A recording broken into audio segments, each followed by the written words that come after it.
ജയിലിൽ പോയ കമ്മ്യൂണിസ്റ്റുകാരുണ്ട് കരുവന്നൂരിൽ. ഇവിടെ സമീകരണ വിദ്യക്കാരുണ്ട്.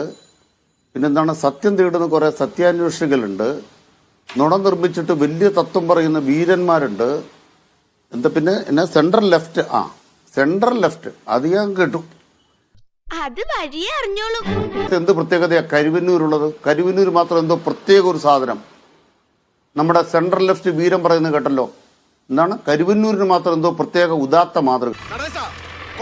അനിൽകുമാർ പറഞ്ഞത് സെൻട്രൽ ലെഫ്റ്റ് അല്ല എന്നാണ് പറയുന്നത്. ആഗോള അയ്യപ്പ സംഗമം നടത്തുന്നവർ സെൻട്രൽ ലെഫ്റ്റ് ആണോ? ഗണേശോത്സവം നടത്തുന്നവർ സെൻട്രൽ ലെഫ്റ്റ് ആണോ? ഇത് CPM-ന്റെ ഒരു സംഘടനാ പരിപാടിയായിട്ട് നടപ്പാക്കുകയാണല്ലോ നിങ്ങൾ. അത് സെൻട്രൽ ലെഫ്റ്റ് ആണോ? യോഗി ആദിത്യനാഥിന്റെ ആശംസാ പത്രിക പ്രണയലേഖനം പോലെ വായിക്കുന്ന VN വാസവൻ സെൻട്രൽ ലെഫ്റ്റ് ആണോ? പിണറായി വിജയൻ ഈ കേരളത്തിന്റെ ചരിത്രത്തിൽ ഏറ്റവും വലിയ വർഗീയ വിഷം തുപ്പിക്കൊണ്ട് ഇന്ന് നമ്മുടെ എന്താ പറയാ നവോത്ഥാന സമിതിയുടെ ചെയർമാനായിട്ടിരിക്കുന്ന വെള്ളാപ്പള്ളി നടേശനെ സ്റ്റേറ്റിന്റെ 1-ാം നമ്പർ കാറിൽ കൈപിടിച്ചുകൊണ്ട് വന്ന് ഇദ്ദേഹം മാതൃകാ പുരുഷനാന്ന് പറയുന്ന പിണറായി വിജയൻ സെൻട്രൽ ലെഫ്റ്റ് ആണോ? അങ്ങനെയാണെങ്കിൽ നിങ്ങൾ ഉദ്ദേശിക്കുന്ന സെൻട്രൽ ലെഫ്റ്റ് അല്ല ഞങ്ങൾ ഉദ്ദേശിക്കുന്ന സെൻട്രൽ ലെഫ്റ്റ് മറ്റെന്തോ ആണ്. അത് ചിലപ്പോൾ ഞങ്ങൾക്ക് നിങ്ങളുടെ അത്ര ആകാൻ പറ്റാത്തത് കൊണ്ടായിരിക്കും. ഉളുപ്പില്ലായ്മയുടെ കാര്യത്തിൽ നിങ്ങളുടെ അത്രയും വളരാൻ പറ്റാത്തത് കൊണ്ട് ഞങ്ങളുടെ ഒരു കഴിവുകേടായിട്ട് കണ്ടാൽ മതി. ഇവിടെ ചവറയച്ചനും അതുപോലെയുള്ള മത സാമുദായിക നേതാക്കന്മാരും വിവിധ സാംസ്കാരിക സംഘടനകളൊക്കെ ഒരുപാട് പ്രവർത്തനങ്ങൾ നടത്തിയതിന്റെ കൂടി ഫലമാണ്.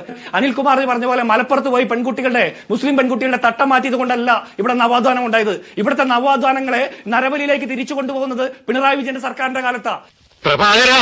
ഈ കരുവന്നൂരിലെ കഥ പറഞ്ഞല്ലോ. നിങ്ങളുടെ CPM-ന്റെ DYF-യുടെ ജില്ലാ സെക്രട്ടറിയാണ് ശരത്താണ് പറഞ്ഞത്. കരുവന്നൂരിൽ കപ്പലണ്ടി വിറ്റ് നടന്നവരൊക്കെ ഇന്ന് കള്ള സഖാക്കന്മാരായിട്ട് കോടികൾ സമ്പാദിക്കുന്നു. മീൻ പൊതിയാൻ വേണ്ടിയിട്ട് ഇല വിറ്റ് നടന്നവൻ വരെ വലിയ കോടികൾ കൊള്ളയടിച്ചത് ഈ സഖാക്കന്മാരുടെ വിയർപ്പിന്റെ വില കൊണ്ടാണെന്ന് കൂടി തിരിച്ചറിയണം. ഇത് ഞാൻ പറഞ്ഞ ആരോപണമല്ല. നിങ്ങൾ CPM-ന്റെ ഉത്തരവാദിത്തപ്പെട്ട മാധ്യമ വക്താവ് കൂടിയായിട്ടുള്ള DYF-യുടെ ജില്ലാ സെക്രട്ടറി പറഞ്ഞതാ. കിട്ടിയാ? ഇല്ല, ചോദിച്ചു വാങ്ങിച്ചു. പോവാ.